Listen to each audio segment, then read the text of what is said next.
In this morning's Health Watch, we're learning more about ALS or Lou Gehrig's disease and living with that illness.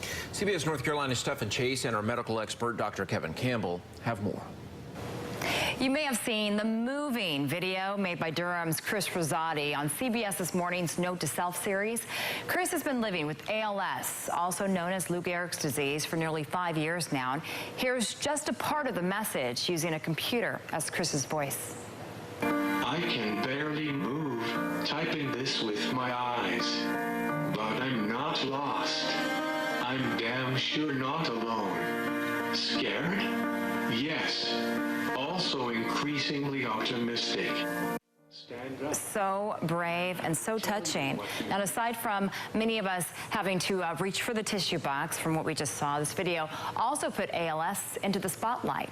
Dr. Kevin Campbell's here now to tell us more about ALS. Dr. Campbell, good morning. Good morning. You know, what an inspiring video. Oh, yeah. I mean, he's handled this diagnosis with such courage and grace. Beautifully. You know, ALS is a disease that is devastating. The average person survives about 3 years after diagnosis.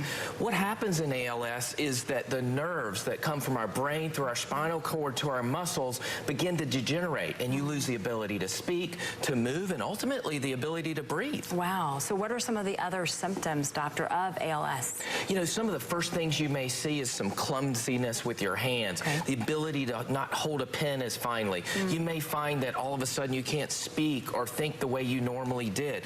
It's different for every single person, but the thing is, it's gradual in onset. We don't know what causes it. And interestingly, if you're a Gulf War veteran, you're twice as likely to get this, and we don't understand why. Okay, but doctors, I'm sure, are still looking into it. Now, many of us, doctor, you know, we've heard of the Ice Bucket Challenge. Maybe you participated last year to help fund research. So where do we stand on a hope for finding a cure? You know, it's a very complex disease. I will say that the ALS Bucket Challenge did help raise awareness and certainly a ton of money for research. I think folks are really looking hard at all levels, from the basic science level to the clinical treating the patient level, to find a cure. There's one drug on the market now that we know about. It doesn't work great, but it does seem to slow progression of the disease. But I think in my lifetime, we're going to find a cure for this and many other diseases. It's just a matter of continuing to work. Absolutely. And to contribute funds, donate to the cause as well. Dr. Campbell, thank you so much.